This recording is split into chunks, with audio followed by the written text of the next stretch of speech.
What's up, everybody? Welcome to Tuck Rule Takes, episode 123, I believe. 123, 100. Sounds about right. Yeah. We are down a man this episode. Seems like we can't get everybody in the same room recently. It's Al's here. I'm Mike. I'm here. Liam is currently on his deathbed because apparently someone can't handle their alcohol anymore. Welcome to the real world, pal. You got a real world job now. You got to learn to contain that stuff. Man, that's why I texted him. I was like, this is what happens when you get old. Like I remember the days where I used to be like, I don't get hungover. We'd all be drinking and everything. And in the morning, I'd be the one who would go out and get dunks, get donuts, get all this shit for everybody. Now I need a whole day.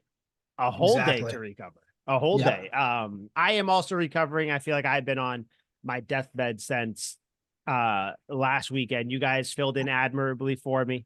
But it's been rough. I don't get a cold much. And it's very true what they say whenever guys get colds, they act like the biggest bitches in the world. But I think, though, that it's just like the cold that got me is just stronger than the normal cold. Like, that's what I'm trying to tell people. Like, I don't think you guys understand.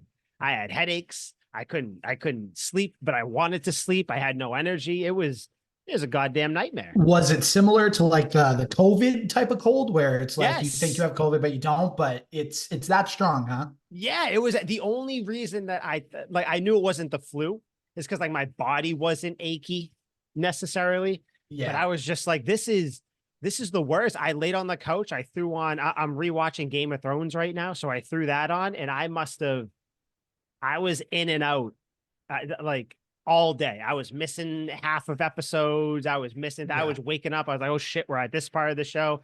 Back asleep, wake up, back asleep. It was a nightmare.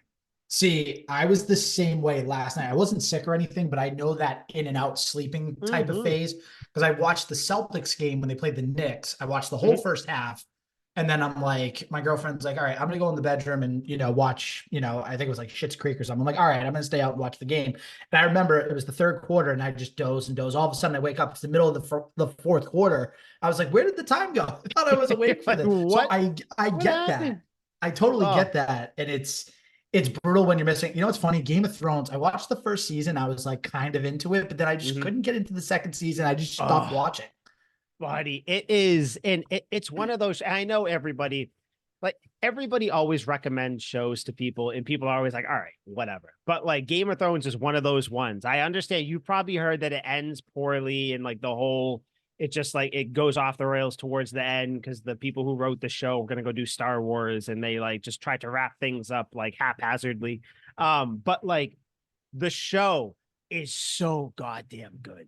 So good. Just everything from the writing to the scenes, everything, how they build it. There's so much shit going on that like it's one of those things where like you'll be watching a scene about one group of people, all of a sudden it switches to someone else. You're like, holy shit, I completely forgot about them. There's dragons that come in. It's fucking awesome. But I will say the last season and a half, this is now my second time. I rewatched it once before. Now I'm rewatching it again. And I can already see it coming. Like the last season and a half isn't as bad as everybody said now when you have some time to kind of be away from it. But it's not great. It's like, dude, just picture like, you're building something up and like you have all these interwoven storylines. And then at the end, like you just snip them off too soon, or like you don't do the thing you've been building to because you think it's the obvious thing. And it's like, dude, it's the obvious thing because you've been building to it. But whatever. I'm not going to go on a rant about Game of Thrones. But I will say one more thing about being sick and having a cold. Soup is a very underrated meal, like just normal chicken noodle soup. But I will say it is like sneakily very fucking messy. Very messy. Absolutely. If you and it can be disgusting to eat too, because if you slurp it like out of your spoon and you did that like that type of noise, dude. It's like and then it falls back in the bowl too, and you're slurping it back up. It's what too. This is gonna sound weird. I'm not a chicken noodle guy. I like No. the tomato soup. I'm the Ah, tomato soup kind of guy. With like you ah. like take the crackers and you crack Oh, them in your hand and then you make sure that they're like mixed around in your soup. Like I used to love that. That actually used to make me feel better when I was a yeah. kid. Well, dude, you gotta. So that's my question. So you crack the crackers in like you crumble them up before you put them in, You before can. you I put them mean, on the that's. soup. I mean, I was I a little just plop kid them too. on. I I was a plop little them on. kid I too. submerge them. I kill the cracker and I get it up before it gets too soggy. And then you pop it. I almost end up eating too many. I eat like a whole sleeve of Ritz crackers when I'm eating the soup. Were you ever a grilled cheese and tomato soup kind of guy when you were growing No, up? I Okay, was I never wasn't really a either. grilled cheese guy, but like I wasn't. Okay, I have wasn't either. So I'm happy I have about that. been known, I've been labeled as one of the best grilled cheese makers, but I've like never been a big grilled cheese guy. Tomato soup, I said ew. I've also never had it. I've only ever had it when I've eaten it with like pasta and shit like that. Okay. But yeah, I didn't know chicken noodle soup. Just do it, but it is very messy. It gets down your chin. You got to have a napkin, and then Yeah, it's never filling either, which is the issue. But well, I guess that's why you eat the crackers. That's why you have the that's crackers. why it's part of it. Yeah. So okay, but anyways, though, so that's our little babbling before we get into some stuff. Our Not non-Patriots topic of the day. not too much around the Patriots. Again, we're kind of in like that dead zone between the Super Bowl and the draft, where like unless something big happens, nothing big really happens. But I think I think we got to start with arguably the biggest news coming out, and that is one Matthew Slater made it official. He has retired from the NFL, retired from the Patriots. He retires as a 10-time Pro Bowler, 2-time All Pro, and 3-time Super Bowl champ. I would be willing to bet money on it. He is going to be a future Hall of Famer as well. He should be. Bill Belichick, the greatest coach of all time, has called Matthew Slater the greatest special teams player of all time, core special teams player of all time. So, yeah, big news. I think it's just more of like the changing of the guard that's happening. Your thoughts on Matthew Slater retiring? I think Liam and I might have touched on this last week. If not, like obviously we want to get your thoughts on it, but if we did cover it, I'll say it again. I mean, Matthew Slater, the definition of a true patriot, a true gentleman, a true scholar, the ultimate guy you want on your team. That he may not be the quarterback, he may not be the linebacker getting the sacks, he may not be the safety getting all the but guess what? He's still that type of locker room presence. He's still that leadership role that you love on a daily basis. So that's where I'm going to leave it at. I mean, the numbers speak for itself. 3-time Super Bowl champion, 13-time captain is nuts to me. He was a captain through all of the 2010s, basically into the 2020s.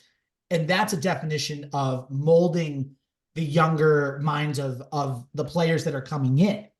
And that says more about the man than it does about the football player. Great football player as far as special teams goes. One of the best special teamers of all time. But to have that presence in the locker room is great. And it's kind of the last straw for that. And I'm going to put this in air quotes, old generation of Patriots into the new generation.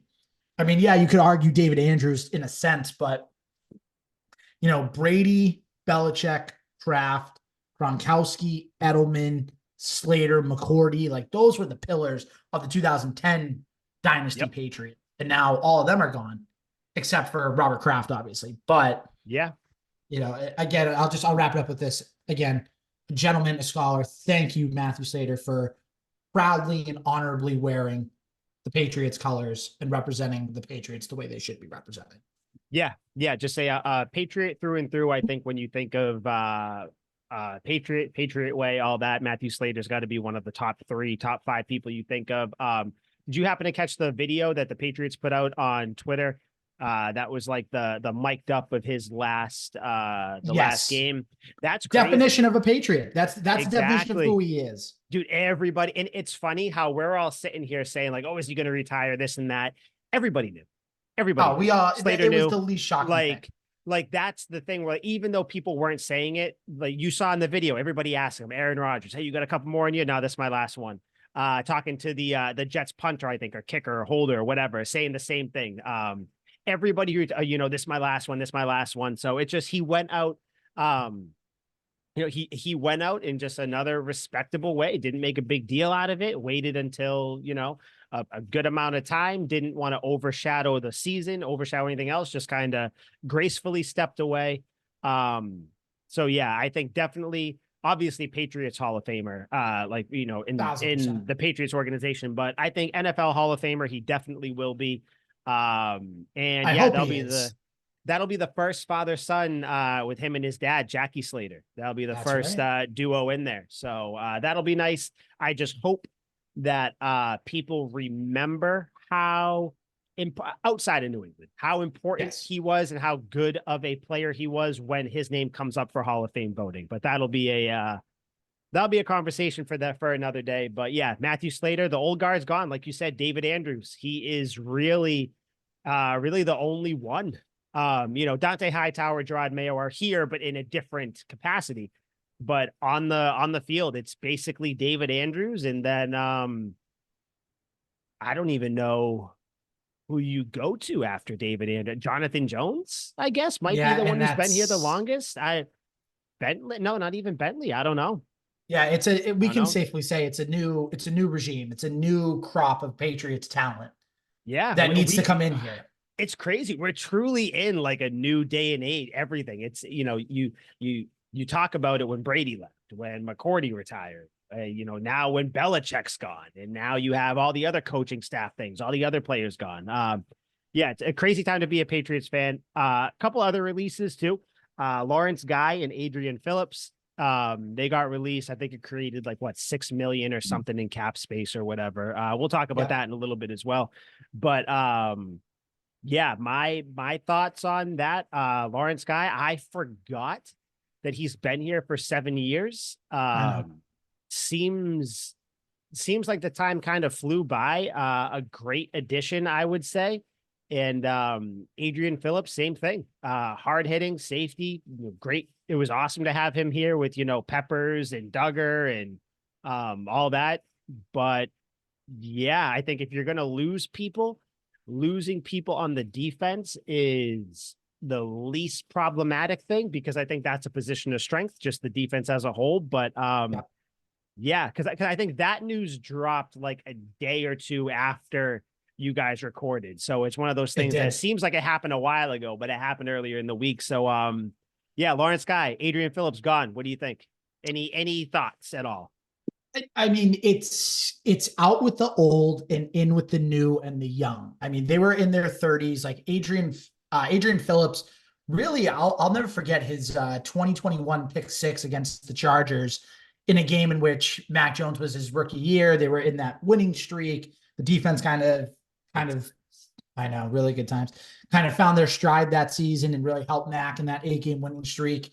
So shout out to Adrian Phillips. He was just a solid safety that really, he didn't, besides that pick six, didn't really do anything flashy, but he still was a solid piece of the defense. And Lawrence Guy, a great run stopper, a great, stop guy, could fill the gaps and everything. So, just two players that really, it felt like it was the end for them too being here. Like if they were still here, I think we both can agree. We'd say fine, good, like do what you need to do. But I'm not really too sad that they left. I'm not really too sad that they're out of the organization now, because it's a new direction. They want to, it's clear they want to be younger, they want to be faster, and they want to develop, which is fine. We now know the direction, and I'm fine with that. Yeah, I mean, I think with Lawrence Guy being gone, you have Christian Barmore, obviously. Devin Godshaw still here, if I remember correctly, right? Yeah, I think Godshow's Yeah, still here. obviously. Yeah. Yeah. Oh yeah, Carl Davis is the one I always forget. Carl Davis is gone. How do you forget Carl Davis and I just always get him mixed up for some reason. I don't know why. I mean, he did the tummy dance when he I gets, know. I how do you know. forget that, I Mike? get him mixed up. And then Yes. obviously the emergence of Keon White, I think that probably made it a little bit easier to let Guy go. Not that they played the same exact position, but it's still the defensive line. You can kind of mix and match wherever you want. So, and then obviously, they'll probably draft someone to, but see, we have to remember, I keep out of habit saying, we all know Belichick can draft defensive linemen, but Belichick's not here. So like, Right. I don't know and again, this is a part of the whole, like, it's all new way of thinking, new way of everything. But I would assume that there's still going to be like a level of importance put on drafting, good, young, talented defensive players, even though the defense is doing fine right now. So not too worried about the defensive line. Safety wise, Adrian Phillips was definitely a good player, but I believe I saw something. I don't remember the exact numbers, but his role was pretty much relegated to special teams. Yeah. And like, don't get me wrong, it's still important to have a veteran in the room and all that stuff. But I think that loss too won't necessarily kill, the defensive backfield. So I think this kind of makes Duggar's position a little bit more from a position of power when it comes to, Right. negotiating with the Patriots. But I don't know. I don't know what's going to happen with Duggar, because I think him and Mike Onwenu are your two biggest free agents coming from the team. So I don't know what you do. You tag one of them, get another one. There's still Hunter Henry out there. I don't know. But I think, do you think that Adrian Phillips being released in any way signifies any sort of movement with what they're going to do with Duggar at all? Or do you think that's kind of its own situation? I think Duggar is a completely different situation, completely off of the Adrian Phillips situation, because Kyle Duggar's still pretty young. Mm-hmm. That's the thing that we need to realize, is that he's still a young player. And don't forget, they're going to have that franchise tag. Duggar is a prime candidate to get the franchise tag this year, and then you try to sign him to an extension, in season. But that real quick, that franchise tag, I think, and I talked with Liam about this last week, so feel free to throw in your opinion here. I think that can go to a couple different guys, right? I think it could go to Kyle Duggar. I think you could go to Hunter Henry if you really wanted to keep him for another year. I think a really weird one, I don't think it's going to happen, but a kind of out of left field one, so to speak, could be Kendrick Bourne. But I know Kendrick Bourne's going to want to test the market. That would be a guy I wouldn't mind if they franchise tagged for a year. Just trying to think. Mike Onwenu, but I don't think that one would make sense. But again, to go back to your original question, Mike, I think that Duggar and Phillips are completely different cases in here. I think Duggar could still be a pillar on this defense, while Phillips could be served better elsewhere. So, okay. So I agree. So if they were to, because I just pulled up the franchise tags now with like the new salary cap. So if they were to franchise tag Hunter Henry, it's only 12.6 million. I would do that in a heartbeat. I would have no problem with that whatsoever. If they were to franchise Duggar, that'd be 17.1. Probably less than what he'd get out there on the market. So that's another one. I think I'd probably do that. And then offensive lineman would be, I just had it. Offensive lineman would be just under 21 million. Which makes sense because offensive linemen, you're paying a premium for those now. So I'd be down to do either one of them to franchise any of them. But I think if I had to, I want to say Duggar. Yeah, I think that's going to be the logical choice. They may not even use the franchise tag. There's a rumor out there they may not even use it. Yeah, they might not. I feel like the Patriots have been known not to use it. But again, that was under a whole different regime, so I don't know. But see, but then you start thinking, okay, like what's a position? Which position is more important, or which one do you want to kind of have tucked away so you don't have to worry about it immediately? Like, okay, do they franchise Duggar and then just kind of move forward and try to sign Onwenu, or maybe get someone else to replace him, and then Hunter Henry, you kind of deal with that? Do you franchise Hunter Henry? Cool, you got at least one tight end on the roster, and then you try to deal with the other two. I see that as the least likely option, just because I think that they can probably work out a deal with Henry anyways, but I don't know. And then it's like, do you franchise Onwenu? Offensive line, we saw how important that position is last year. So then you just like lose Duggar maybe, because I feel like if you franchise tag Onwenu, you're probably going to lose Duggar. I would. Yeah, and I think so. What I think is, I think you go back to the first option you mentioned, franchise tag Duggar, so that way he's around for 2024. Sign Onwenu to an extension, sign him to a brand new contract, give him the money he's worth because he's so versatile on the line. And then use free agency to address some of your offensive needs, a couple of your offensive needs, and then use the draft. Like, here's the thing. And let's talk about this real quick. So I just want to bring this up real quick, Mike. This is according to overthecap.com, which covers like, salary caps and all that. As of right now, the Patriots in team cap space have just a little under $78 million to spend. Now, granted, I'm gonna ask you this. There's 5 players on the Patriots current roster, excluding free agents, that have a cap number of over $10 million. Do you know who those 5 players are? I'll tell you right now, it's 1 offensive and 4 defensive. Devontae Parker on there. Does he got over Devontae 10? Parker surprisingly is not. He's only at 6.5. Oh, is it Juju? Yeah, Juju's the only offensive one, just a little over 10 million. So now it's Juju, JC Jackson, probably. Yeah. So Jackson's the interesting one. I think we can agree by June 1st, JC Jackson will not be a member of this Patriots team, because you get rid of him, you have no dead money on that contract, and you save 14 million. So you're going to get that essentially back. So that's going to bring you pretty close to 90 million.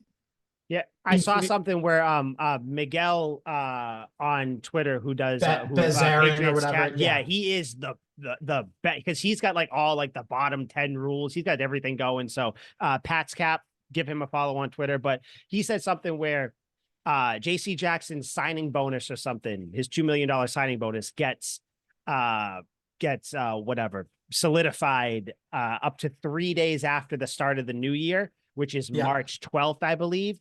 So he's saying that the Patriots, just to be safe, they need to, if they're going to do it, they should release him at March 13th at the latest. So I think we're going to get some sort of movement on him regardless. So yeah, just kind of to add to the JC Jackson thing. Yep. Right. So so JC Jackson, Juju Smith-Schuster, Matt Judon, that's an obvious one because he's one of the highest paid on the team. His cap number is just a little under 15 million. Mm-hmm. Jonathan Jones, about 12.5 million. The dead money for him would be 750, so close to 8 million. And then you're actually saving about 4 million for him. So that would be an interesting one, but still, that's one. I keep him no matter what. Yeah. Yeah. This is the surprising one. You actually mentioned his name earlier. Devon Godchow, 11.8 million. But here's the thing with him. You get rid of him, you lose 3.5 million in dead money, but you save 8 million. You save a little over 8 million. So you do the quick math on that, you're saving about 4.5 million.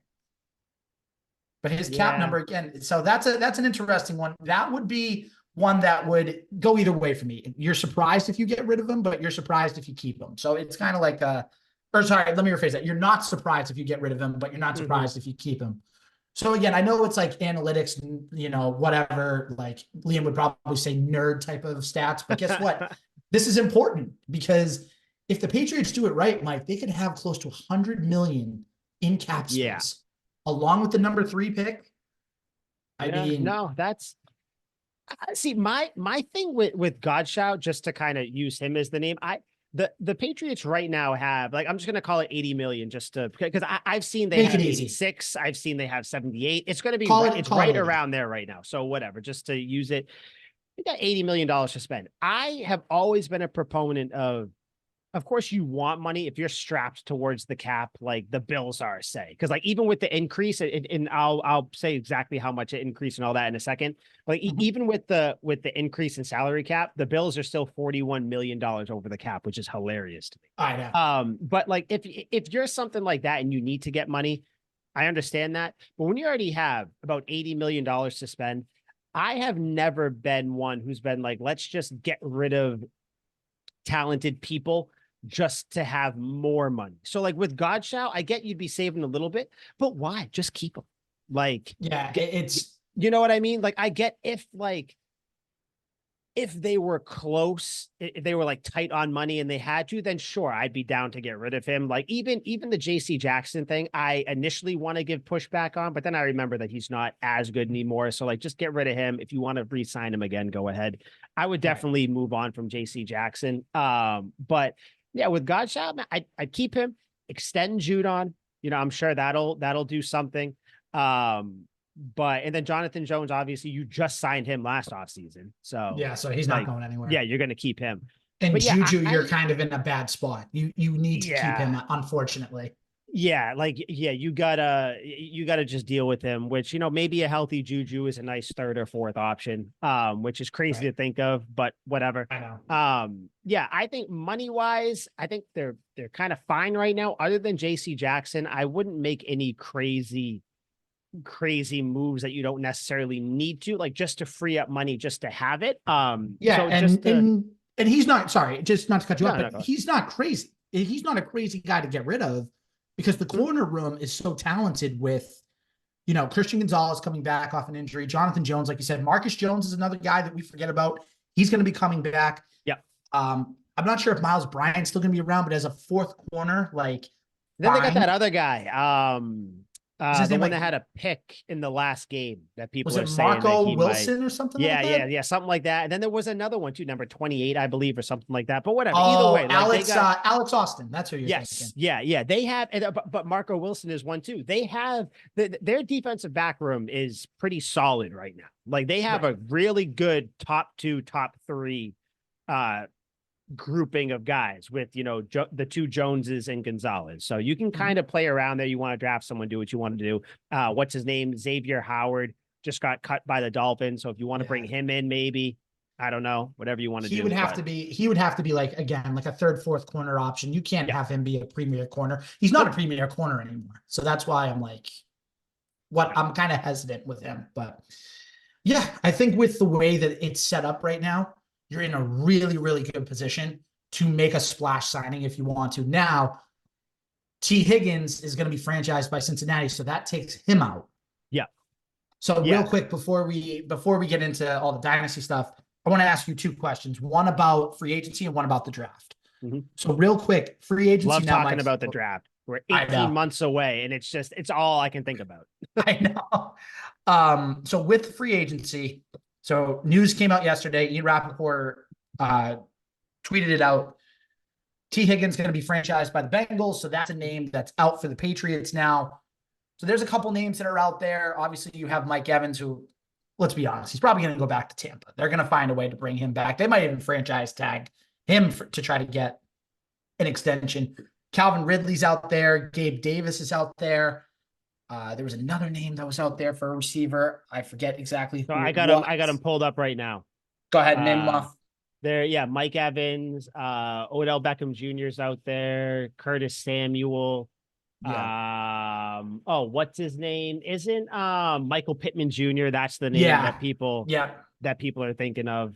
Calvin Ridley, like you said. But yeah, anyways, keep going. I think, my opinion, I think that they should either bring in Calvin Ridley to be your deep threat, or you bring in Michael Pittman, who he's not going to wow you. But I think with Michael Pittman, you realize he's coming from a system in Indy where there are a lot of run first, options too, because they had Jonathan Taylor and they had, I forget the other running back's name off the top of my head, but they were a primarily run heavy team too. So Zach Moss, right? I believe Zach Moss. Yep, you're right. Yep. So now you just put him in a different situation where same sort of thing. Patriots are going to be run first, but Pittman could be another one option along with Pop Douglas in that offense. And maybe you bring back Kendrick Bourne, Juju, hopefully, like you said, could be a third, fourth receiver. But here's my question to you. Do you want them to bring in a free agent wide receiver, or do you want them to go via the draft and get like Marvin Harrison Jr.? So that's the question, isn't it? So that's because both of these things, free agency and the draft, kind of go hand in hand, and no one really knows what's going to happen until one of the things happens. So it's like you can go. So if you go the free agency route, so let's say the Patriots are going to draft a quarterback with their third pick, whoever it happens to be. That's not a part of the conversation right now. And then let's say they bring back Kendrick Bourne, and then you sign Calvin Ridley. Like that would be my ideal situation if they don't go wide receiver in the draft. But see, they could still get one in the second. There's still other ones, but whatever. Yeah. So in that case, you have your wide receiver room would consist of Calvin Ridley, Pop Douglas, Kendrick Bourne, and Juju. Kayshon Bouttie's still hanging around, but I'm just going kind of your first four. Oh, Devontae Parker too. Shit, I keep forgetting about him. Jesus. So this is where I come into the situation where do you get Calvin? do you think Calvin Ridley is a number one receiver? Yes, Like I just do. a pure number one. Okay. I So do. we're on the same wavelength there. So if you get him, that then pushes everybody else down, obviously. Yeah. So you have him, and then you have Devontae Parker, Pop Douglas, Kendrick Bourne, and Juju. So those are your guys there. So the Patriots aren't going to get a younger receiver from the draft, because you got to think, if they're going to nab, I don't know, one of your like top 5-6 wide receivers in like the second round, if they want to get them, then the room becomes too crowded. You can always move on from Devontae Parker, even though you just signed him. You can like, it becomes one of those things where there's too many pieces in there. Mm-hmm. So it almost makes sense for them to draft a receiver, but then if they do that, they're going to be drafting a second round guy. Who knows who it's going to be? Because I doubt Marvin Harrison Jr. is going to be there. If he's there, I've always said, if Marvin Harrison Jr. is there, you have to take him. But it's such a weird thing, because that it is. I think do you? I don't know. I'm like talking myself out of it. I don't know. I think your best bet is to sign in free agency and then worry about the draft, about getting your quarterback and getting your tackles and getting everything else that you need. There's 2 good wide receivers now out there in Pittman and Ridley. If you at least get one of them, just get one of them. If you ever got both, that would be fantastic. Then you actually have some playmakers, but you're not going to get both. That's unrealistic. Get one of them in here. Sign one of them. Gerard Mayo literally said on WEEI, we have cash to burn. So why not use it on a playmaker? And I know, again, I bring this up all the time, but you and I got into an argument about this, about having a number one receiver, having that playmaker. Mm-hmm. Calvin Ridley, to me, is the more explosive playmaker, like downfield. Pittman seems like he would be like almost like an Edelman or Pop Douglas role, but he could still give you a little bit more. He's not exactly a deep threat, but he's more of a kind of like an expanded slot receiver. And do you know what I'm saying? Like he's a little bit more than a slot. Yeah, he's not quite your deep threat. So that's why I'm saying just bring one of them in here. Then, like you said, bumps everyone down, takes a little bit off of everybody else, and re-sign Kendrick Bourne, please. I mean, I don't know if you saw on Instagram, but Bourne's agent posted a picture, and there was like the song that was like More Money or something like that. New Money. And they were outside. New Money. Thank you. Yeah. And they were outside of Gillette. Yeah. So it's like he's giving up all his leverage, which I love. He wants to be here so bad. Not quite though, because they still, a lot of people are saying he'll still test the free agency market. Oh, so yeah, a team like, yeah. I'm just saying, like a team like Minnesota, if they came in and gave him, a 3-year, say $51 million contract, giving him $17 million a year, you think he's going to turn that down? No. They'll try to pair Kendrick Bourne and Mac Jones up in Minnesota. I think that would be the thing. I saw that. That's crazy. And that's another thing too, real fast. And I want this real fast because I do want to get into the dynasty stuff, because I've been dying to talk about this with someone. There's Alex Van Pelt had his press conference. The Patriots coordinators and new coaches had their press conferences. And when asked about Mac Jones, Alex Van Pelt said, we're going to explore all options. Don't you think it would be wise by now to just be like, you know what, let's get Mac Jones out of here. Let's trade him to a team, get a 5th or 6th round pick, just get some value for him and start completely fresh. Like, I don't even want Bailey Zappi in there as a backup. Like, I want a new quarterback room. I want a young guy, and I want like a Jacoby Brissett or a Jimmy Garoppolo, where it's a veteran and a rookie. The rookie learns from the veteran. And if the rookie's ready to take over, like, Patrick Mahomes in his second year, or Baker Mayfield in the first year when Tyrod Taylor got hurt, then fine. Bring that in there. But don't you want a new quarterback room? Do you want a new quarterback room in general, Mike? I want all of them gone.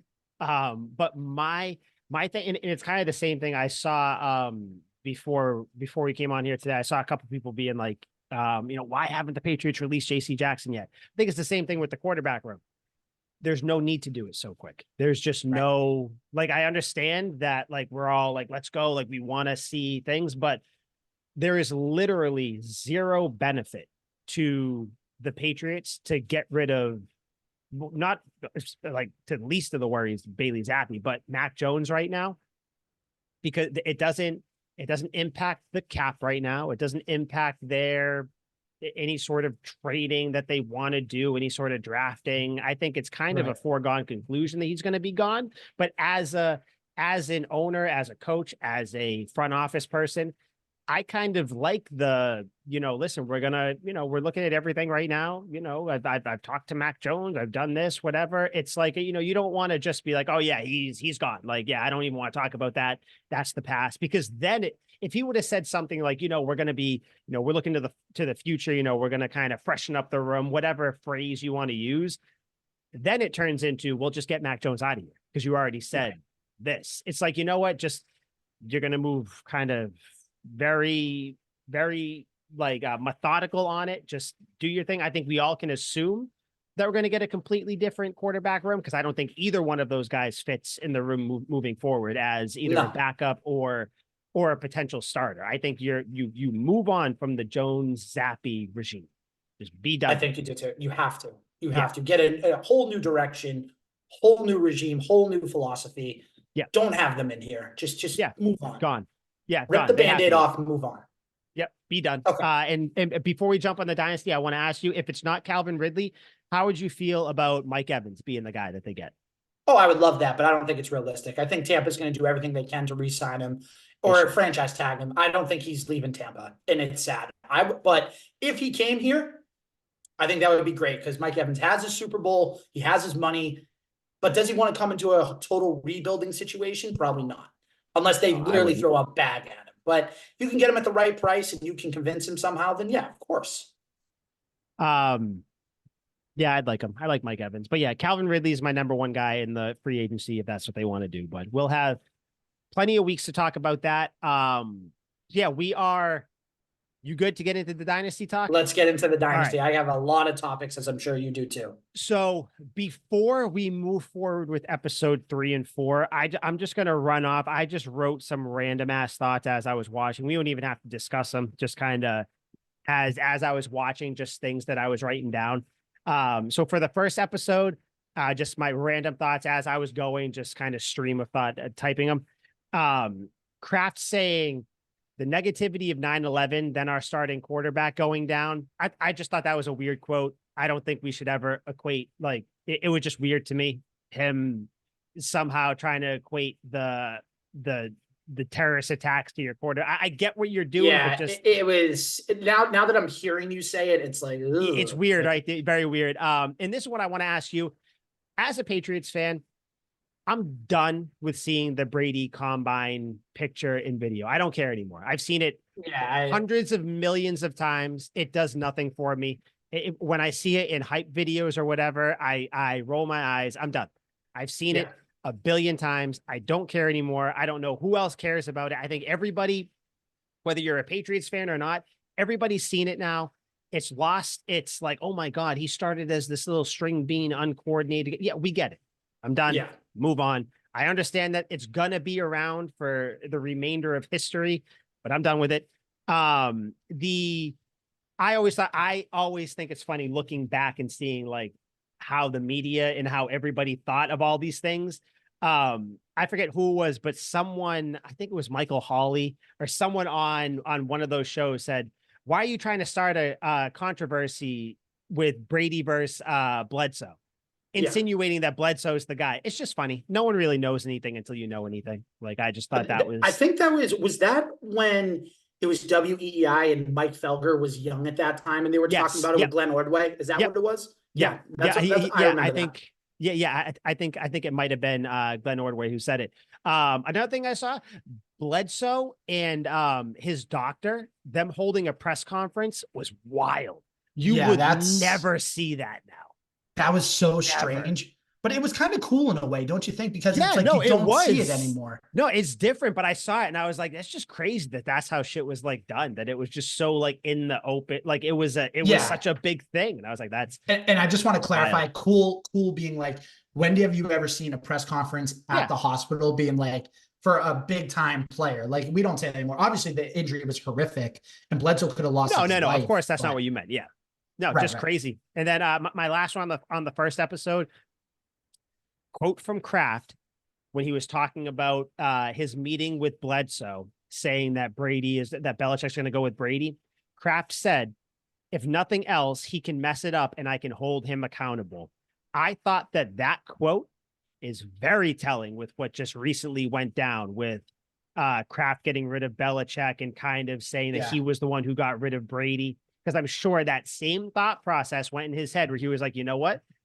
Belichick wants to get rid of Brady. If things backfire, use him as a scapegoat. He's gone. And he did it. Yep. Second episode thoughts, very quick. Here, real quick. I actually got a couple different thoughts on episode 3. Good. Real quick. Go. Don't worry, I got on my list too. I didn't know. I didn't know if you wanted to I have thoughts on the first one too. Good. I have more on episode 4 than 3. So three quick points that you didn't bring up. The story about Lawyer Malloy taking Bill Belichick's room at the Super Bowl because Lawyer complained and they gave him shit for it. That was so funny. Like, that was just like one of those things that's something we don't hear about. That's something that we're now learning. That's the stuff I like from this doc. Yeah. Lawyer Malloy is Lawyer Malloy is a character. Like, I feel him and Ty Law were amazing. Oh my gosh. Lawyer Malloy getting cut after 01 is still so sad to me. Like, obviously you brought Rodney Harrison in, but Lawyer Malloy was such a good player for that team, man. Really was. So I don't know. That was just a little funny story that I saw. One small tidbit, the Rams defense. So everyone talked about the greatest show on turf and their offense and everything. I forgot this or didn't know this. Their defense was number 3 in the NFL that year. Me too. I forgot when they said it. Yep. Like, that defense was so good. And it's like, wow, they should have really kicked the crap out of the Patriots in that Super Bowl. But, you know, we're happy with the result, obviously. And then the final one I thought was kind of important because we don't hear about this. Bill Parcells and Robert Kraft being like still having bad blood toward each other. Still, and Parcells being like, to this day, I know, still got it. Parcells being like, oh, Robert Kraft didn't know anything. Kraft being like, Parcells is selfish. Like, Parcells isn't going to be in the Patriots Hall of Fame ever, as long as Kraft still owns the team. Either Kraft, Robert or Jonathan. But to see, like, to really realize that 97 Super Bowl was about Parcells going to the Jets and not about the Patriots getting to the Super Bowl. And by the way, I forgot that the Jaguars upset the Broncos, who still had John Elway and Shannon Sharp and that whole crew. Yep. Like, that year, like, I wish the Patriots could have pulled it off, because I think if Desmond Howard doesn't return the kickoff when the Patriots were down 27-21, they had a chance. But Bledsoe also threw 4 picks, and it was just it was a whole mess. But to hear Parcells and Kraft still have that hatred for each other, it's like hilarious. It is hilarious, but it's also bone chilling too. So those are the last thoughts I had on episode 3. Now we can move into episode 4, because I'm sure we're going to have some similarities cross. I also forgot that Jerry Rice was on that Rams team. He was. I remember that. I saw that in the first episode. I was like, no shit, that's a little crazy. And that, just the other, like, just watching the second episode, just the second it popped on, fuck Tom Brady Sr. I'm done with him. I don't ever need to hear him talk again. Whenever he shows up on my screen, I give him the finger. Dude, you don't, now that, like, things have cooled down, don't start talking like good about Belichick or the Patriots. Like, just move on, dude. Like, I get it. Brady's your son, side with him 100 times out of 100, but, like, move on. Right. But yeah, that was basically all I had there. But yeah,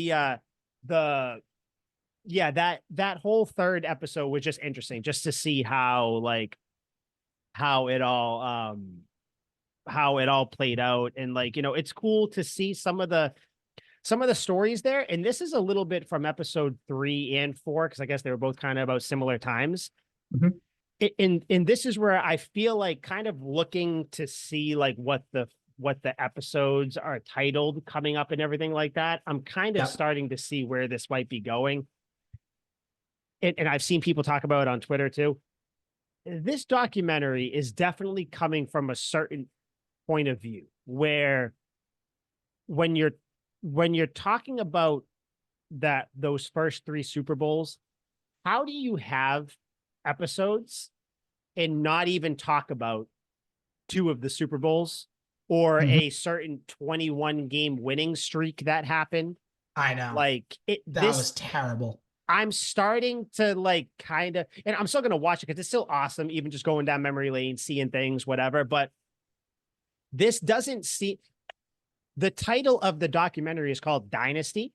And it seems like this is really here just to kind of go through, to put the controversies to the forefront, you know, not necessarily base it from like the dynasty, the success. And I get that the Patriots 20-year dynasty is very much intertwined with a lot of different controversies or different things or whatever. You know, Mike Martz complaining that the Patriots had their walkthrough and everything is still crazy for him to like be the jersey holding and not calling yeah, it. It's like it's just so funny to see that. But yeah, especially episode 4, which is titled Spygate. I understand you have to have an episode on. I get it. It is that and Deflategate are the two main, I guess, scandals. Things that are gonna, flashpoint things that are gonna happen in the Patriots dynasty. But it was just crazy to me that you kind of omit 2 Super Bowls and all the success there, and you strictly talk about the controversy. And judging by the title of the next episode, Tom, and seeing what it's about, they're not going to go back to this time frame. So like you just skipped over 2 Super Bowls and all the success and went right to the controversy. But what were your thoughts, notes, everything on episode 4, and we'll dive in. All right, you want me to just rattle them off? Yeah. Let's go. Because Okay. I was still kind of sick watching episode 4, so I didn't do any Fair. notes, but I do remember it. So okay, so Ernie Adams and Bill Belichick not commenting, and Ernie Adams specifically saying, "I'm going to take this to my grave." See, you like it, I don't. I'm just with like, that listen, smirk, with that I know smirk, it's like, though, dude. Listen, it's been 15 years. Okay, yep. Everyone's over it. Like, just tell us a little something. Like, I don't know if you remember this, but they went to an interview in 2007 with Belichick, basically being like, I thought, I didn't know the rule. Like it's the same thing as in the press box, like writing it down on a piece of paper, but seeing it from the press box. It's like, all right, fine. Just, and then Belichick, of course, is like, well, I made my comments and, that's what I'm going to stick with. It's like, dude, this is a documentary to say all those things. You're not in front of a bunch of, you're not in front of media members. You're in front of a camera still. I get that. Just like loosen up a little bit. Like, remember the good times. Just give us a little something. Give us fans a little nugget. Give us something. I get it. The reason I like it is because it makes me, especially the Ernie Adams part, where like, because he hasn't been anywhere, and now that he's finally talked about it, he still doesn't open up. It just reminds me of like, and it makes me think of like the OG like gangster movies, where it's like no matter how far away from like the hit you are, the people involved in it, even if they say stuff that, because I think when Ernie Adams was talking, not only did it sound like he was just not wanting to say stuff about what the Patriots conversations had, it seemed like how he was talking, like he had conversation with he knew that other teams were doing, so which it's pretty much been out there that other teams were. It's just the Patriots got caught. And it's like, I think that was it, where he's like, listen, man, just, it happened. Don't ask, don't tell. We're moving on from it. Like the body's buried, all that stuff, which I feel like people, by the way, with Spygate forget. It wasn't the fact that the Patriots were looking at signs. That was not the rule. The rule was where they were recording. Yeah, that's what you can't do, which is the part that's hilarious about this, because I think Matt Chatham has posted stuff about this on Twitter, because he's a part of it. And it's like, if you're sitting in the press box or wherever, you can see everything that the coaches were doing. If you were to record from the press box, you can do that. What the Patriots did, they recorded from the field, which you cannot do. Okay, so correct me if I'm wrong here, because maybe I don't understand the rule here. Is it that they can use the video camera? Because that's what I thought the thing was. You can't use the video cameras to get anything. You can't use it on field level. You cannot record anything on field. Okay. See that's which has been lost in translation over 20 years. Where like that is it. Like you could take pictures, you could do what, like from the press box, because it's completely different if you're recording the game from like the broadcast, whatever, but you just can't be on the field and doing it. And that's the thing where like Spygate is a thing, because the Patriots did break rules and they were punished for it, rightfully so. I don't care if anybody thought that it should be more or less, whatever. But it's like people think that the sign stealing, that is the rule that was broken. No. Teams were looking at opponents' sidelines from other part. It's just you can't do it from on-field level. That's Okay. what it came down to. Like there's a Fair enough. thing, and I wish I could find it. I'll try to find it maybe after or during or whatever. But it's just like a picture of like a stadium, and it's like, this is what happened in Spygate, and it was like a circle, and it was like, recording from here is fine, but recording from here is against the rules. This is what the Patriots do. And again, it's one of those things where other teams were doing it, sure, whatever, but just Belichick was more crass about it and just out in the open. And it's like, you know, that I think this spawned the infamous Belichick versus Goodell beef. This was it, where Goodell was like, dude, stop. And Belichick said, make me. And Goodell said, okay. And I think this is where it started. So it's funny you mentioned that, because that was my next point. Roger Goodell, of course, he makes an appearance in the Spygate episode. Of course, they have him for Spygate. Like they can't, that motherfucker. like of course. So that was just that was a little thing. Eric Mangini and the betrayal of Mangini just ratting out Belichick, which is like, and of course we see like the awkward handshake at the end of the game where it's a quick handshake and then they go their separate ways. But man, that's just like, again, oof, it's like a little spooky. Yeah. Who was the best part of that episode? Who was the best part of episode 4? It's an easy answer. I don't know. Still, like, I'm going to say Ernie Adams. I know that's not the answer. Okay. Who was your answer? Randy Moss. Oh yeah, shit. Randy Moss is he's electric. How they introduced it too, how they're like, you know, we had to get a player who this and that, and the camera just slowly like pans, and it's just Randy Moss sitting there. And it's like, oh my God, I forgot he was there. Quick though, to talk about the Eric Mangini thing, because I'm basically just going to go off your points, everything that you were talking about. I felt that on a deep level, because you just think of someone that like you've been through the shits with, you know, like you've done some things with, you've broken some rules, you cheated on some tests or some things and all that stuff.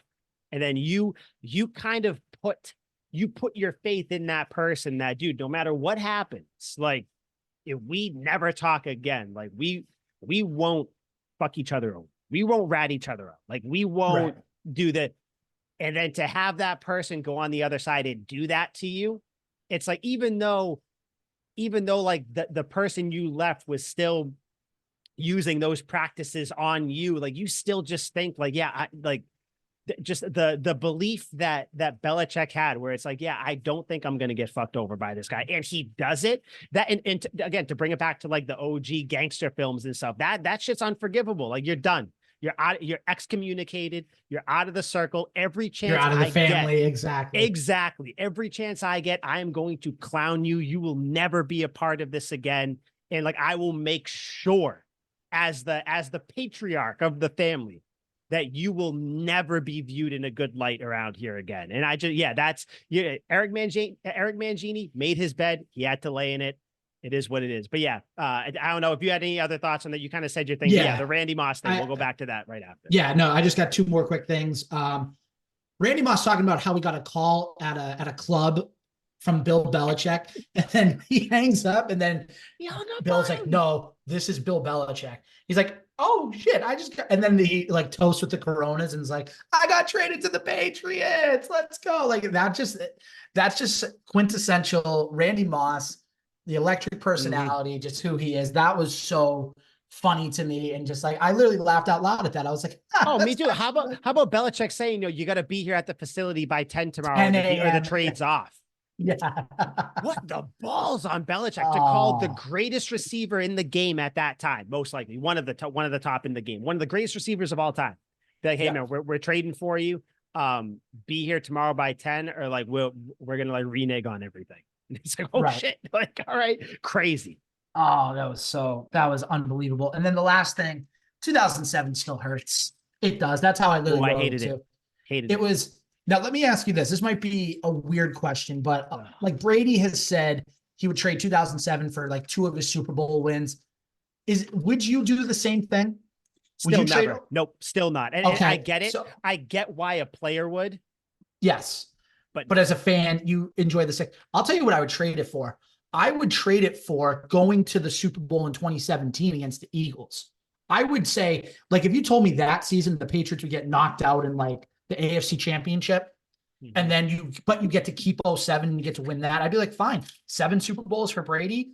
Like, you know, and you keep all the other Super Bowls, but you get rid of one of the other Super Bowl runs. I'm fine with that. So, wouldn't you? Yeah, but if the Patriots don't go in 2017, yeah, what makes you think that Brady stays and that Belichick doesn't say, see, Brady can't do it. Let's move along Jimmy G. You know what I mean? Like, so, but if why that whole season, like it might be, I don't know. But why didn't on they the say surface, that I get what you're saying. But why didn't they say that after True. the Super Bowl? True. No. True. I get it. I understand. It's like, you know, you got there, whatever. You see, on the surface, I would agree with you though. I would give up going that year to even if you want to end that year in the ultimate heartbreak, like whatever, in the AFC Championship game, they get beat in the last second, whatever. Yeah, I would still take I would still take that 07. So it's so much easier just to say, yeah, that was the greatest team of all time, 19-0. Never like, because you can have all the, you know, they still technically won more games in a row than Don Shula's team. Like they still the undefeated regular season, but dude, no one like they said, no one gives a shit what you did there. Like everybody was waiting for you to lose, and you lost in that game, and like, you know, which like I did think it was funny they didn't show Asante Samuel missing that the pick that could have sealed it. That was in the 07 one, correct? Yep. It was. Yep. Shocker. Yeah, they didn't show that. Which I mean, it's fine. I'll always keep that in my back pocket where if he just catches the ball, the Patriots win. I always think too, to the Tyree catch. Why couldn't Rodney Harrison go 2 feet in front, like just swim around somehow and just either pick it or just knock the ball away? Like, why did he have to go into Tyree and try to knock it off his helmet? That's something I would ask Rodney Harrison if I ever got to meet him. Like, was there a chance for you to get around Tyree and try to knock it down, or did you have to do that? Like, looking back on it, I think he would give you the same answer that you're asking him. Why didn't I do that? Like, it's one of those. Like people talk about, you know, you joke about the football gods all the time. But I think the football gods were knocking the Patriots down a peg there. Like, I think that it just, I don't know how else to explain. Like, why does Rodney Harrison try to grab the arm? The ball is right there. Why not just move your arm up and knock the ball? Like, why don't any of the other Patriots players rally to Tyree either to try to knock the ball? Like, I think Brady said it in the thing. There were 5 other Patriots defenders there. If the ball bounces up or anything, the Patriots pick the ball and it's done. Like, why didn't Richard Seymour hold on to Eli Manning in the pocket? I know. Like, if that was nowadays, they might have called that in the grasp. In the grasp, he might have been down, Eli Manning. Like, why? Yeah. There's so many whys in that like Eli Manning just hurling it up in the middle of the field. And not even like down the sideline. Like at least in the 2010 Super Bowl, there was the, you know, the Manningham throw, which was crazy, which was a great or Cunningham throw. That was no, it wasn't. No, Manningham. It was Mario Manningham. Yeah, that throw. He just in 07, he just hurled it up in the middle of the field, surrounded by Patriots. To go back to 07 for a second. think about the end of the game. The Brady throw to Moss that just goes off Moss's fingertips. Moss says that he could have caught it. But here's the thing. If you slow that play down and you watch the replay carefully, the Giants defense gets a finger on it. They tip it. Yeah, they do. And Randy was like, you know, I had it all the way. Like, I love you to death, Randy Moss. But like, let's call it spade a spade here. The ball got tipped. Like, if you had made that catch, that would have been a great catch. And I don't know if the Patriots had any timeouts, but they either would have called the timeout there and then kicked the field goal to overtime. Talked like they didn't, but I thought they did. I don't know. Or they would have like ran and spiked it probably with like 2 seconds left and had a chance to kick a field goal. But anyways, so yeah, 07 still, it hurts. I still think that, to go back to your point earlier, the fact that they glaze over 03, glaze over 04, like they just briefly, they just show the Vinatieri kick in Super Bowl 38. They show the Harrison. I don't even know if they showed the Harrison interception in Super Bowl 39. They showed it when they talked about Rodney Harrison coming in. Right. They didn't show it like in reference to like talking about the Super Bowls that were won. They talked about it strictly, or they showed it just in like a montage of Rodney Harrison coming in. Yeah. Yeah. So again, that's my biggest takeaway. It seems like now that episodes 5 and 6, and we can, unless, did you have anything for episode 4? Anything else for episode 4? No, I mean, that was basically it. Like, I think I mean, we kind of covered it. I just wish that that there was more on the actual like dynasty and not not solely based around like the controversy stuff. Because then like the media started talking and I was like, now I'm starting to get checked, like not checked out in the term of like I'm not going to pay attention, but now I'm checked out like, oh, okay, now we're just getting the shit where the media says, I think Belichick was it. I think or Belichick always this. And it's like now you're just talking like, just like how we talk and how everybody talks, but it's like now you're just speaking like the ins and outs or everything that everybody was feeling. And it's like now it's annoying. Now it becomes like a Boston Globe article. Like, but yeah, I think that was kind of all I had for episode 4. Okay, so really quick before we kind of wrap up for the week, what are you hoping to see or expect in episodes 5 and 6? Because from what I could tell, it looks like they're going to get into the Edelman and Gronk years. Yeah. I think they mentioned that Aaron Hernandez was going to get mentioned a little bit in these episodes. Yeah. I got them pulled up here in the information. Yeah, the snippet. So the next one is called Torn. So Brady struggles with his impermanence after a catastrophic injury. Belichick faces a test of his leadership and loyalty. That one, obviously, that's the year after 2007. Brady tears his ACL, everything there. That episode, what I'm expecting, that should be an all positive episode after that, because what Belichick and that coaching staff and that team did that year, I believe we're going to get Matt Castle should be popping up on there. Everybody else, that whole episode should be not like a ball washing of Belichick, but that should be a very positively spun episode for the team and Belichick in general. I think it has to be. Like, they're the first 11-5 team ever to not make the playoffs. Like, that's crazy. Like, it just the team, how they rallied around each other after your starting quarterback, your superstar GOAT quarterback goes down. That should be really good. And then, the next one, At All Costs, facing a crossroads. The Patriots draft Rob Gronkowski and Aaron Hernandez, but tragedy strikes and a murder investigation unfolds. Episode 6? Was that for episode 6 or 5? That's 6. That's 6. 5 was the injury going down. So I'm assuming we're going to get because I believe that was 2008. They drafted Gronk and Hernandez in 2010. Yes, correct. Right. So I think we'll go probably 2008. Then that episode will end with Brady coming back and kind of whatever, like they'll kind of flow that into, and then the teaser going into the next episode will be what the team needed to find something. And then they'll show Gronk and Hernandez. Right. Then we'll go into the next episode. My worry about episode 6, not that I think they should harp on the Hernandez murder stuff as much as they want. I just don't want it to turn into what did the Patriots know? What didn't they know? Whatever. Yeah. Because I just think that's all. Now, again, if something comes out where they did know shit, whatever, but I just feel like we've already played all that through. Like, I just want to hear from the people who were involved, like the players. Give me some of Belichick's quotes. Give me some of Ernie Adams. Give me some of Kraft, whoever. Like, that's what I want to know.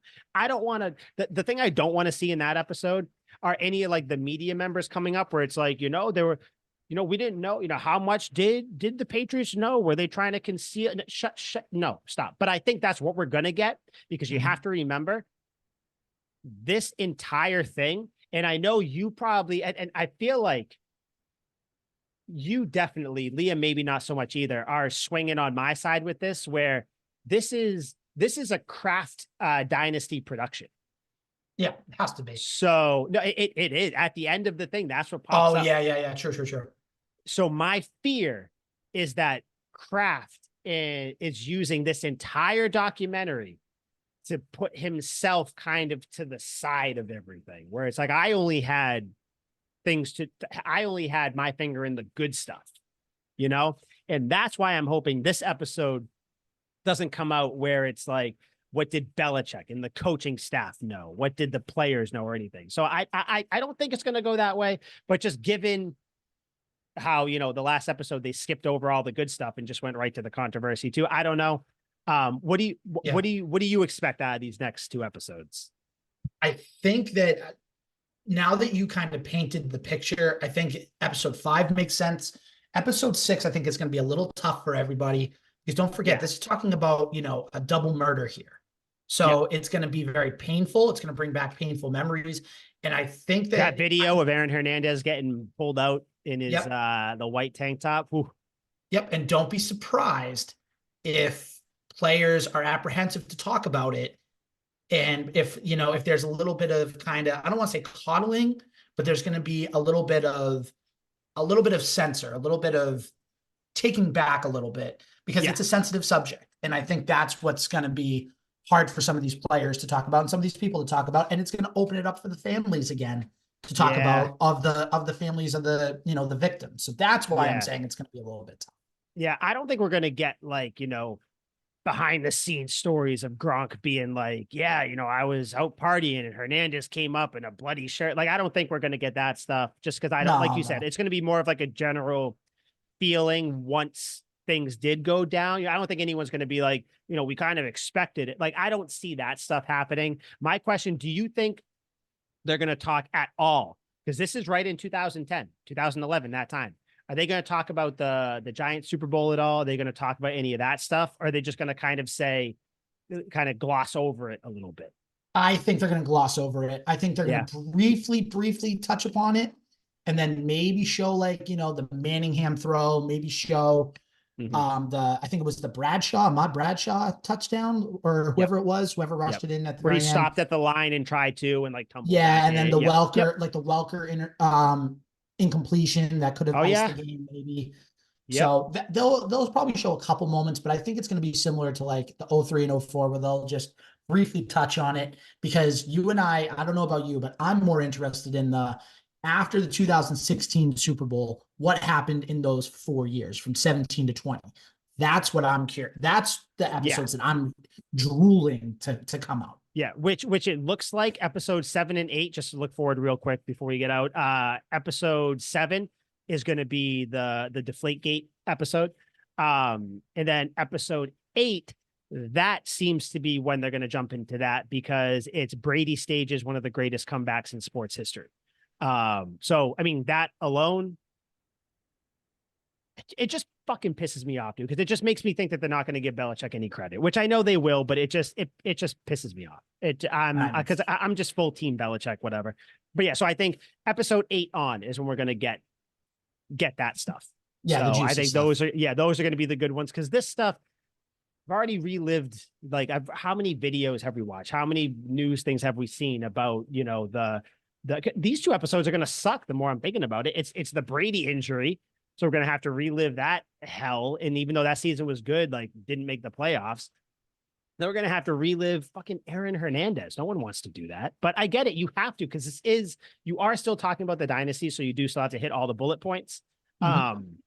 I, like you, I'm looking forward more to Falcon Super Bowl on. That's what I want to really get into, because I want to see how truthful, how uncomfortable, how real people get and talk about it. And I also want to see if there's any slight trying to, revisionist history from everybody, from players, coaches, media members. I want to see all that, but I think it's good to get to that point. The Deflategate episode is going to be annoying as shit. So, or that might be funny, because you might have the players, everybody being like, listen, fucking air pressure, people, like Deflategate. They put the PSI to the lowest thing. It got cold. It got come on. But yeah, that's all I got. Do you have anything else you got to get off your chest before we get out of here on a Sunday? Number 3 overall pick update. Who are the Patriots taking this week? I'm going Drake May. I am too. I'm all in on the Drake May train. I've been watching and I know you can put together good clips of anybody throwing the ball. You can put together bad clips of anybody throwing the ball. But just the things I'm watching with Drake May, I'm all in. That's where I'm going this week. So stay tuned for next week. I'll be fucking probably Jaden Daniels. Shit, I might be Michael Penix. That's why I'm going to ask you every week. Oh, God. I'm the same way. All right. Yeah. We'll have to get Liam. Hopefully Liam's rehabbed from his hangover. He's ready to go again. So, yeah, for Al, no Liam. I'm Mike. This was Tuck Rule Takes episode 123. Enjoy the Dynasty this week. We'll be talking about it next week. We're out of here. See ya.